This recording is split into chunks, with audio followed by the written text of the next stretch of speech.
नमस्कार मित्रों, यांचा अवांतर यूट्यूब चैनल पर आपका स्वागत है। अगर आप हमारे इस चैनल पर नए हैं तो इस चैनल को सब्सक्राइब करें, लाइक करें, शेयर करें और बेल आइकन को दबाएं।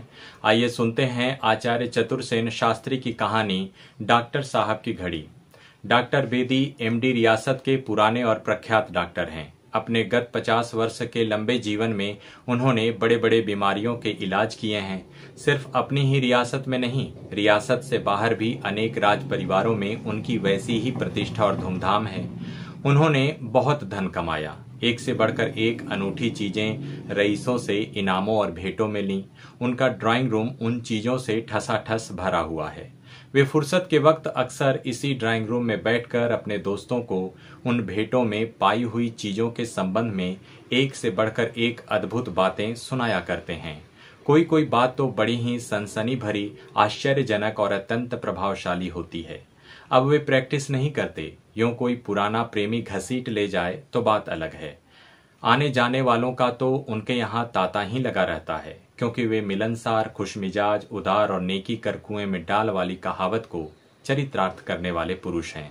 उनका लंबा चौड़ा डेलडौल, 13.5 इंच की बड़ी मूछें, मोटी और भरी हुई भौहें, तेज नुकीली नाक और मर्म भेदने दृष्टि असाधारण है। छोटे से बड़े तक उनका रुआब है, पर वे छोटे बड़े सब पर प्रेम भाव रखते हैं।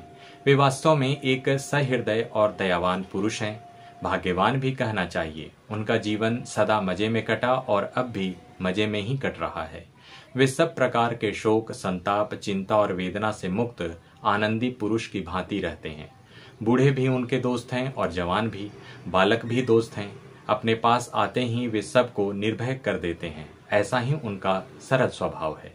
हाँ, तो मैं यह कह रहा था कि उन्होंने बड़े बड़े बीमारियों के इलाज किए हैं और बड़े बड़े इनाम, इकराम और भेंटें प्राप्त की हैं। और इनाम और भेंटों की ये सब अनोखी चीजें उनके ड्राइंग रूम में सजी हुई हैं।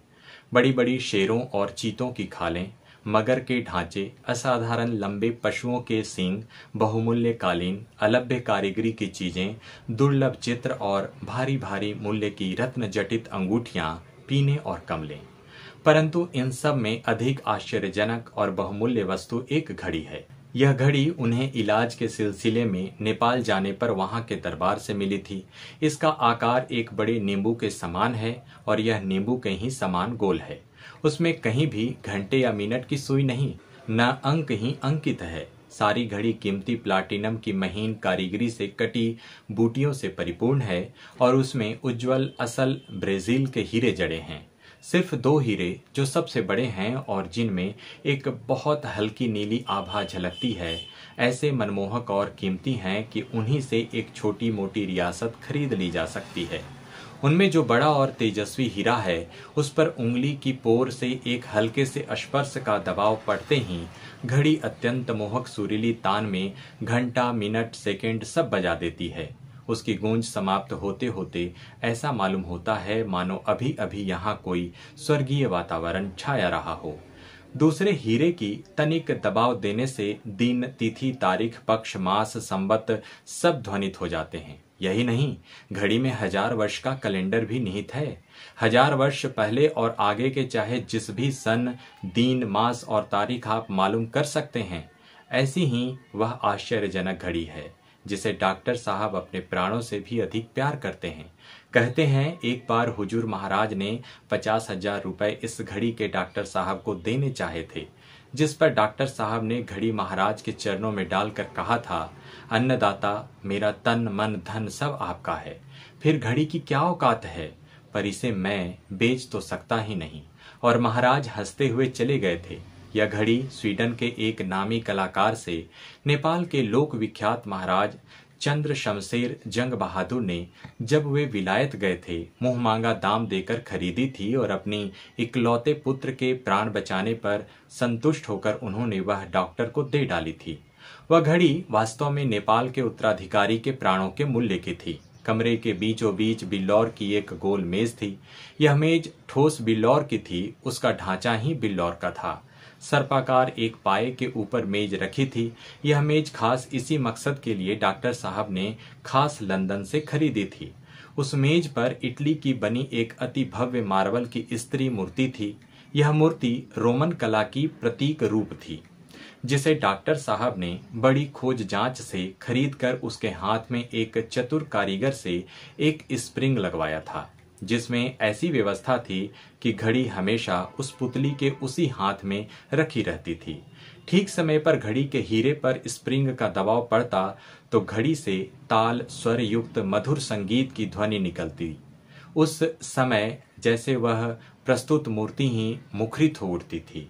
मित्रगण घड़ी का यह चमत्कार देख जब आश्चर्य सागर में गोते खाने लगते तो डॉक्टर गर्वोन्नत नेत्रों से कभी घड़ी को और कभी मित्रों को घूर घूर कर मंद मंद मुस्कुराया करते थे।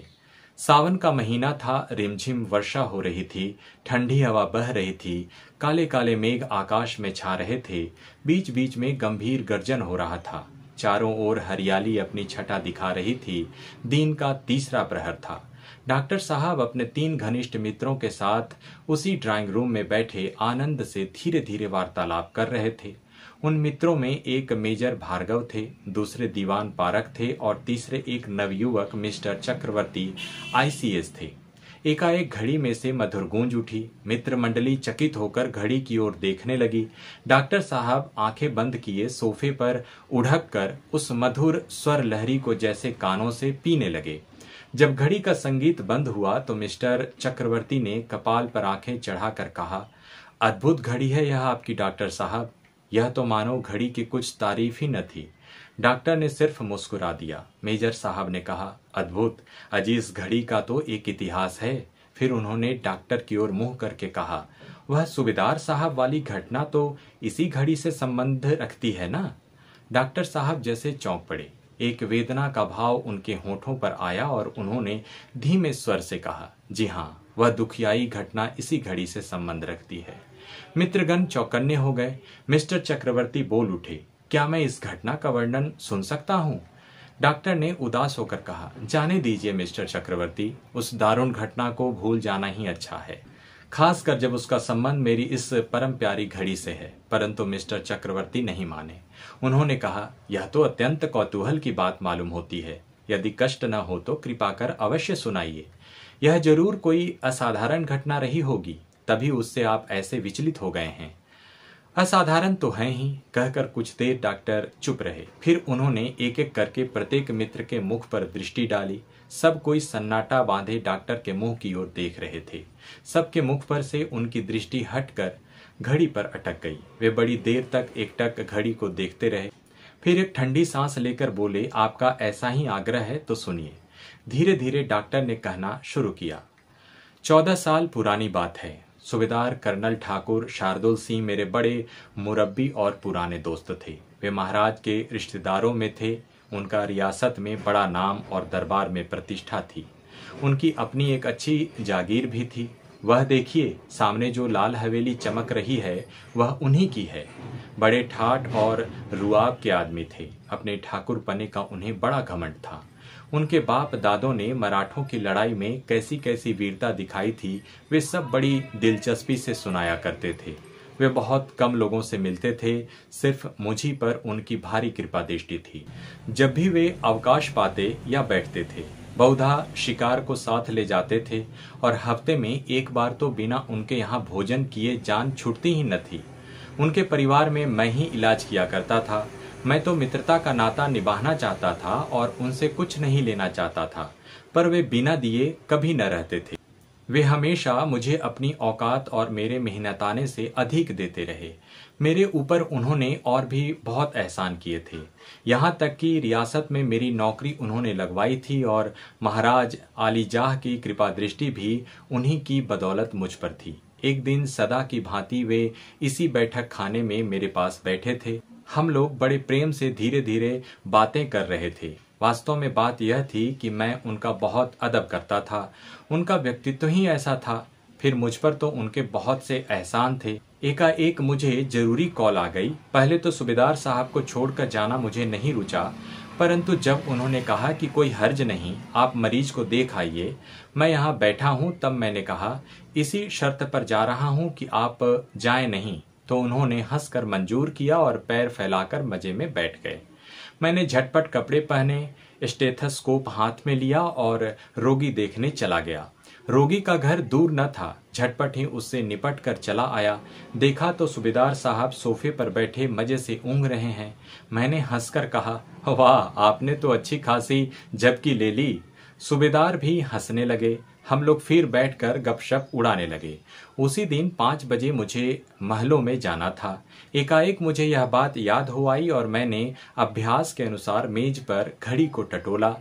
तब तक यह बिल्लौरी मेज मैंने नहीं खरीदी थी। वह जो ऑफिस टेबल है उसी पर एक जगह एक घड़ी मेरी आंखों के सामने रखी रहती थी, परंतु उस समय जो देखता हूं तो घड़ी का कहीं पता न था। कलेजा धक से हो गया। अपनी बेवकूफी पर पछताने लगा कि इतनी कीमती घड़ी ऐसी आरक्षित जगह रखी ही क्यों। मैं तनिक व्यस्त होकर घड़ी को ढूंढने लगा। मेरी घड़ी कितनी बहुमूल्य है यह तो आप जानते ही हैं। सूबेदार साहब भी घबरा गए। वे भी व्यस्त होकर मेरे साथ घड़ी ढूंढने लग गए।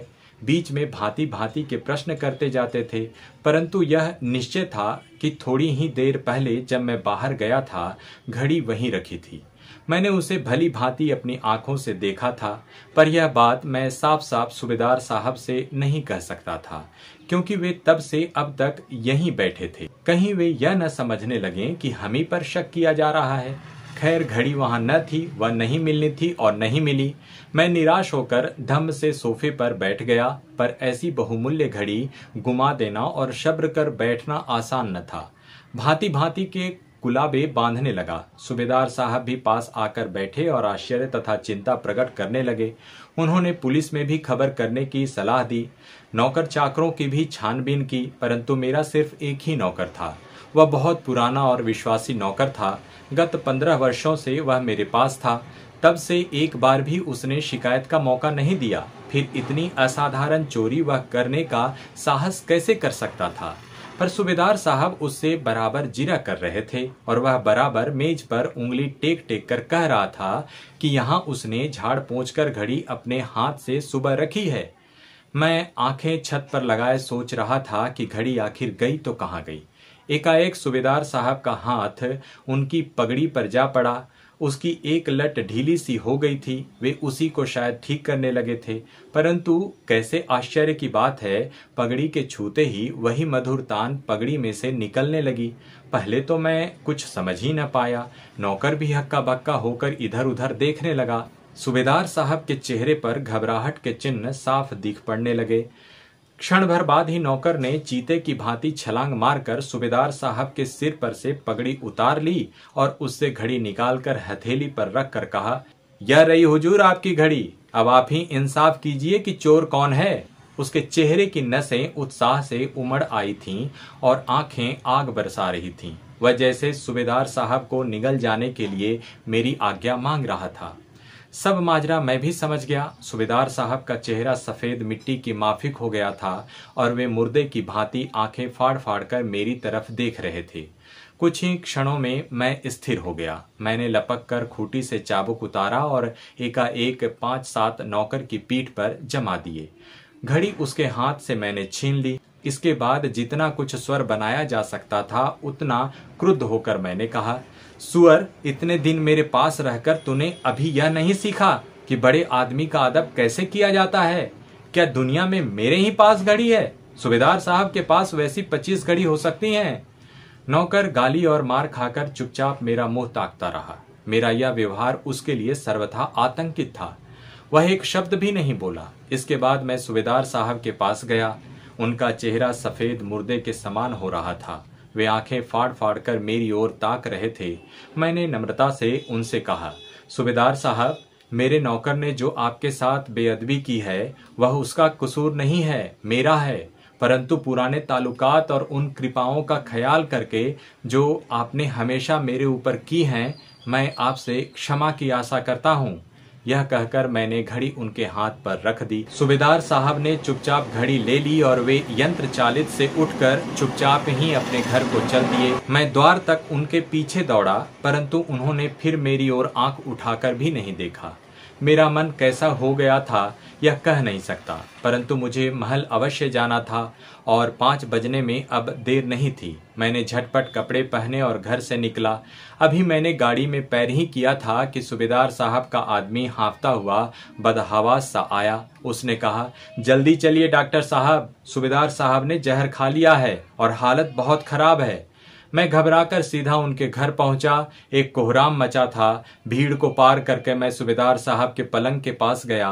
अभी वे होश में थे। मुझे देखकर टूटे स्वर में उन्होंने कहा, घड़ी मैंने आपकी चुराई थी डॉक्टर साहब, परंतु जीवन भर में जो कुछ मैंने आपकी भलाई की थी, मेरी इज्जत बचाकर आपका पूरा बदला आपने चुका दिया। लीजिए, मेरे हाथ से अपनी घड़ी ले जाइए। अब मैं जिंदा नहीं रह सकता, परंतु आप इस चोर सूबेदार को भूलिएगा नहीं और उसे माफ कर देने की कोशिश कीजिएगा। सूबेदार साहब की आंखें उल्टी सीधी होने लगी। अब वास्तव में कुछ भी नहीं हो सकता था। मैंने चुपके से घड़ी जेब में डाली और सबकी नज़र बचाकर आंखें पोंछ लीं। कुछ मिनटों में ही सूबेदार ने दम तोड़ा और मैं जैसे तैसे उनके घर वालों को दम दिलासा देकर डॉक्टरी गंभीरता बनाए अपने घर आ गया। डॉक्टर ने एक गहरी सांस ली और एक बार मित्रों की ओर और फिर उस घड़ी की ओर देखा। सभी मित्रों की आंखें गीली थीं और देर तक किसी के मुंह से आवाज नहीं निकली।